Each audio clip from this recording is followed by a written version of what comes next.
مزید 46 امریکی ارکان کانگریس نے صدر جو بائیڈن کو خط لکھ دیا ہے۔ خط کے اندر پاکستان میں انسانی حقوق سے متعلق ایوان نمائندگان کی قرارداد پر اقدامات کا مطالبہ کر دیا گیا ہے۔ خط میں لکھا گیا کہ پاکستان میں 2024 کے ناقص الیکشن کے بعد انسانی حقوق کی دھجیاں بکھیری گئی ہیں۔ پاکستان کی اہم سیاسی جماعت پی ٹی آئی کو انتخابات سے دور رکھنے کی کوشش کی گئی ہے۔ ریاستی حربوں کے باوجود پی ٹی آئی کے آزاد امیدواروں نے کامیابی حاصل کی ہے۔ تفصیلات جان لیتے ہیں احمد منصور سے۔ بتائیں گے احمد۔ دیکھیں، یہ جو ایک تحریک انصاف کے امریکی حمایتی ہیں ان کا ایک اور اس طرف سے کہیں کہ یو ٹرن ہے، وہ سامنے ہے۔ پہلے امریکی مداخلت نامنظور کا یہ سفر انہوں نے کیا اور اب امریکی عدم مداخلت نامنظور اس جانب یہ چل پڑے ہیں۔ چند حمایتیوں نے قومی مفاد میں کام کرنے کی بجائے جو سیاسی مفاد ہے اس کو ایک مرتبہ پھر توقیت دی ہے۔ جو 46 ممبران کانگریس ہیں امریکہ میں، انہوں نے صدر بائیڈن کو ایک اور خط لکھ دیا ہے۔ خط لکھے جا رہے ہیں، تو ایک خط لکھا جاتا ہے پھر دوسرا، تو اس کے پیچھے سوال یہ اٹھتا ہے کہ کیا امریکی جو حمایتی ہیں تحریک انصاف سے وہ اتنے بااثر ہیں یا کہانی کچھ اور ہے؟ یہ کیسے لکھے جاتے ہیں، خط کیوں لکھے جاتے ہیں، اور اس اثر و رسوخ کا استعمال صرف تحریک انصاف کے حق میں کیوں ہوتا ہے؟ اس خط میں پاکستان کی معاشی مدد کی کوئی درخواست کیوں نہیں کی جاتی؟ کیا پاکستان ان کے لیے اہم نہیں ہے؟ اگر انسانی حقوق کی خلاف ورزیوں کی بات ہے تو ایسا کوئی خط پوری کشمیریوں کے خلاف ہونے والے مظالم پر کیوں نہیں پی ٹی آئی نے لکھوایا؟ اور الزام پاکستان پر لگائے جاتے ہیں اور بے جا الزامات ہیں۔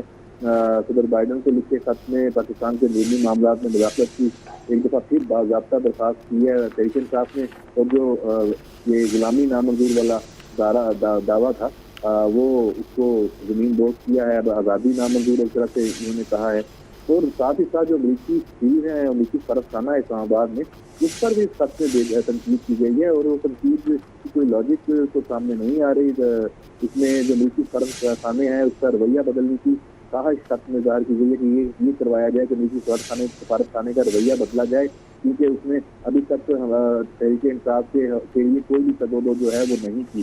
تو جبکہ اس سے پہلے بھی آپ دیکھ سکتے ہیں کہ تحریک انصاف اور عمران خان نے امریکی سفارتخانے کی سرگرمیوں کے خلاف انتہائی سخت بیانیہ بنایا تھا۔ تو بہرحال یہ ایک اور خط سامنے آیا ہے، جو پہلے بھی ایک خط 60 سے زائد ارکان کا آیا تھا، اس سے بھی کوئی نوٹس ہم نے دیکھا نہیں لیا گیا، اور جب صدر بائیڈن کے جو اسپوکس پرسن سے بھی سوال کیے گئے تھے تو انہوں نے بھی اسے پاکستان کا سارا معاملہ قرار دیا تھا، اندرونی کسی بھی دوسرے ملک کا اندرونی معاملہ قرار دیا تھا، اور کیسے وہ کوئی اس پہ دباؤ ڈال سکتے ہیں یا پاکستان کے اوپر۔ اس طرح کے خط ہیں، ان کی کوئی فائدہ یا اثر تو نہیں ہے، لیکن کم از کم یہ ضرور ثابت ہو رہا ہے کہ پی ٹی آئی کا جو سارا فوکس ہے وہ جو امریکہ اور جو مغرب ہے، جو عالمی طاقتیں ہیں، ان کا جو استعمال کرنا اور ان کا زور استعمال کرنا پاکستان کے اندرونی معاملات میں مداخلت کروانا، تو اب تو کھلے عام یہ شروع ہو گئے ہیں اس جانب۔ جی احمد منصور، ایک ٹائم تھا جب chairman P T I cipher پر کھیلتے رہے، امریکی سازش نامنظور ان کا بیانیہ تھا، اب وہی امریکی ان کے حمایتی کے طور پر سامنے آ رہے ہیں، کیا کہیں گے؟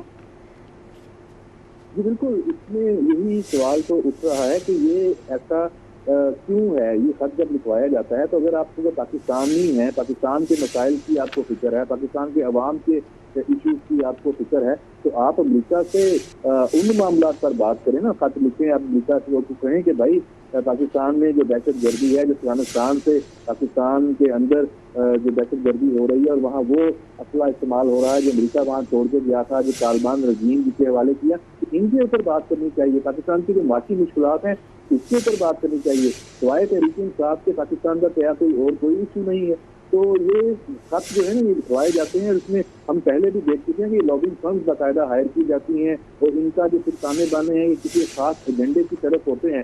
اب دوسری جانب آپ ایک بات دیکھیں، ایک طرف یہ پہلے جو ٹرمپ ایڈمنسٹریشن ہے اس کے قریب سمجھے جاتے تھے، خط یہ لکھتے رہے ہیں جو بائیڈن کے جو کانگریس کے جو لوگ ہیں، جو امریکہ میں جو ڈیموکریٹس ہیں، ان کی زیادہ تعداد سے اب الیکشن میں ان کو ڈیموکریٹ کو شکست ہوئی ہے، ٹرمپ کی شکست ہوئی ہے، پی ٹی آئی والے جو ہیں اپنی کامیابی، ٹرمپ کی جیت کو اپنی کامیابی ظاہر کر رہے ہیں۔ تو یہ عجیب و غریب قسم کی بات ہے کہ آپ جو بائیڈن اور کانگریس کے جو لوگ ہیں ان سے خط لکھوا رہے ہیں اور ٹرمپ کی جیت کو کامیابی اپنی قرار دلوا رہے ہیں، تو آپ خود کس جانب ہیں؟ ابھی انہوں نے امریکہ میں بھی دیکھ لیجیے گا، جیسے ٹرمپ نظامیہ آئے گی تو یہ پھر ایسے بیانیہ بنانے کی کوشش کریں گے کہ پتہ نہیں جناب کیا ایک تبدیلی آ گئی ہے اور وہاں سے اب عمران خان کو جو سوشل میڈیا پہ میم کی اب چلتی ہیں کہ عمران خان کو وہ آ کے لے جائیں گے، یہ بالکل بچگانہ ایک سوچ ہے. اور اب ان کی ایسی تمام چالیں اتنی اوپن ہو چکی ہیں کہ اب کوئی اس پہ نہ یقین کرنے پہ تیار ہے اور نہ ان کا کوئی فائدہ ہے.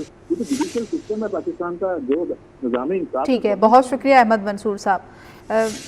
40 امریکی ارکان کانگریس نے صدر جو بائیڈن کو خط لکھ دیا ہے. خط کے اندر پاکستان میں انسانی حقوق سے متعلق ایوان نمائندگان کی قرارداد پر اقدامات کا مطالبہ کر دیا ہے. خط میں لکھا گیا کہ پاکستان میں 2024 کے ناقص الیکشن کے بعد انسانی حقوق کی دھجیاں بکھیری گئی. اسی پر بات کرتے ہیں. سینئر تجزیہ کار نوید چودھری صاحب ہمارے ساتھ موجود ہیں.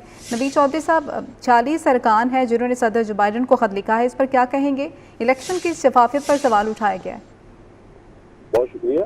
دیکھیں، یہ تو ایک جو مسلسل کمپین ہے اس کے نتیجے میں یہ خط لکھا گیا ہے، کیونکہ پی ٹی آئی کے جو سرپرست ہیں گولڈ سمتھ ہاؤس اور پھر اسرائیلی لابی، وہ پہلے بھی یہ کام کر چکی ہے اور اب نئے پریزیڈنٹ کیونکہ جنوری میں 4 سنبھالیں گے تو اس سے پہلے یہ ایک دباؤ کریٹ کرنے کی کوشش کی جا رہی ہے. لیکن یہ اس طرح کی جو خطوط ہیں، یا اگر میں سمجھتا ہوں کہ کانگریس دوبارہ کو قرارداد بھی منظور کر لے، وہ کوئی بائنڈنگ تھوڑی ہے ہم پر. ہمارا اپنا جوڈیشل سسٹم ہے، لیگل سسٹم ہے، کانسٹیٹیوشنل فریم ورک ہے، اس کے اندر جو کام ہوگا وہ ہوگا. تو امریکہ میں ویسے بھی لابنگ جو ہے یہ قانونی ہے. پیسے دے کر آپ ارکان کانگریس سے اپنی لابنگ جو ہے وہ کراتے ہیں. وہاں پر بہت ساری لابنگ فرم بنی ہوئی ہیں. تو اس میں صرف یہ ہے کہ یہ پاکستان کا نام خراب کرنے کی کوشش ہے، اور اس میں وہی لابی ملوث ہے جو کبھی آئی ایم ایف سے ڈیل کروانے کی کوشش کرتی ہے، کبھی وہ 9 میں ہی کرتی ہے، کبھی وہ سوشل میڈیا کے ذریعے ملک کے اندر انارکی پیدا کرنے کی کوشش کرتی ہے، کبھی وہ ہڑتال اور دھرنے کی گالیں دے کر ایک غیر یقینی کی فضا پیدا کرنے کی کوشش کرتی ہے. تو بنیادی طور پر یہ سب اسی لابی کا کیا جا رہا ہے. لیکن اس میں کوئی ایسا معاملہ نہیں ہے. ریاست پاکستان کی جو ساورینٹی ہے وہ سب کے سامنے ہے. فیصلہ ہم نے کرنا ہے. امریکہ کون ہوتا ہے؟ ان کی کانگریس پوری کی پوری بھی اگر کوئی قرارداد بھی منظور کر لے، یہ تو صرف خط لکھا گیا ہے، وہ بھی ہم پر بائنڈنگ نہیں ہے. ٹھیک ہے، بہت شکریہ. سینئر تجزیہ کار نوید چودھری صاحب ہمارے ساتھ موجود ہیں.